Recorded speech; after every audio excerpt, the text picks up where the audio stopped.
You know me. I know what I'm doing. I can win it all back. My luck is changing. I'm gonna strike the big one.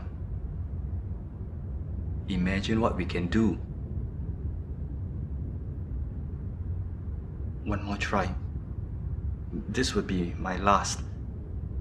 I promise I'll give it back to you.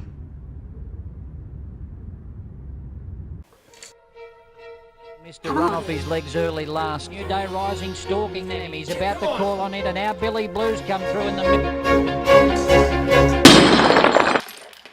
Poster, now Billy Blue.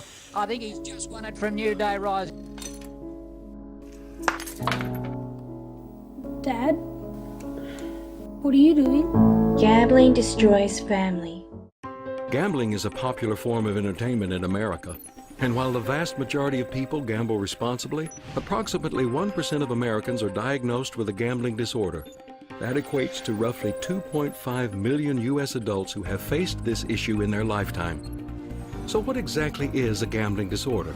And why do some people struggle with it while others do not? The term itself encompasses a wide range of problems that individuals may experience due to gambling.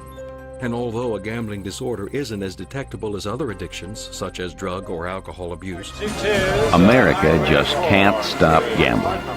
It's now such a part of the nation's life that it's worth around $1 trillion a year, more than the combined gross earnings of half the world's largest corporations.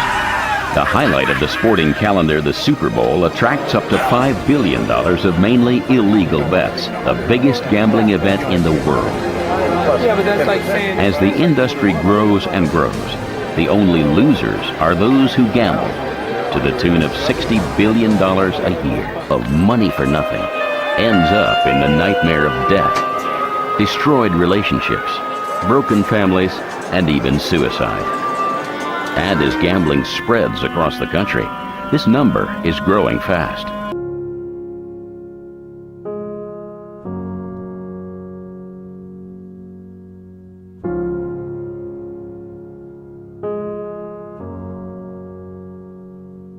We lost our home to foreclosure, we lost a motor home, we lost a car.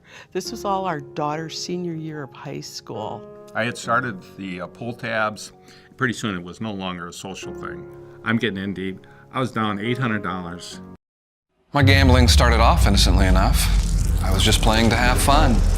Before long, I was sneaking off to play, skipping work and making excuses.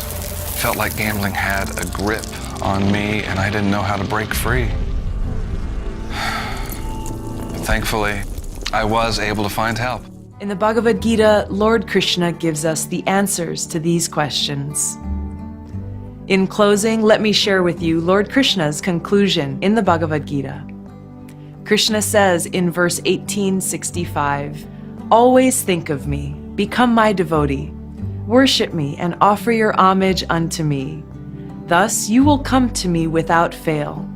I promise you this because you are my very dear friend." In verse 1866, he says, "Abandon all varieties of religion and just surrender unto me. I shall deliver you from all sinful reaction. Do not fear." By carrying these transcendental words in our minds and in our hearts, we will always have deep purpose in life and remain fearless in the face of death. Coming in the line of Sri Chaitanya Mahaprabhu is His Divine Grace A.C. Bhaktivedanta Swami Prabhupada. On the order of his spiritual master, he left India in 1965 at the advanced age of 70 to spread the teachings of Sri Chaitanya Mahaprabhu all over the world. Arriving in New York City, he had no money or support. But his devotion to Guru and Krishna and his faith in the holy names was strong.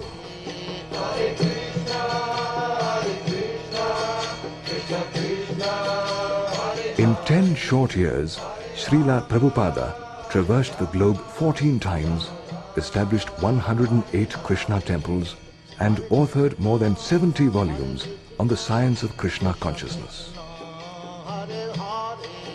He met people from all walks of life and urged everyone to take up the process of chanting Krishna's holy names.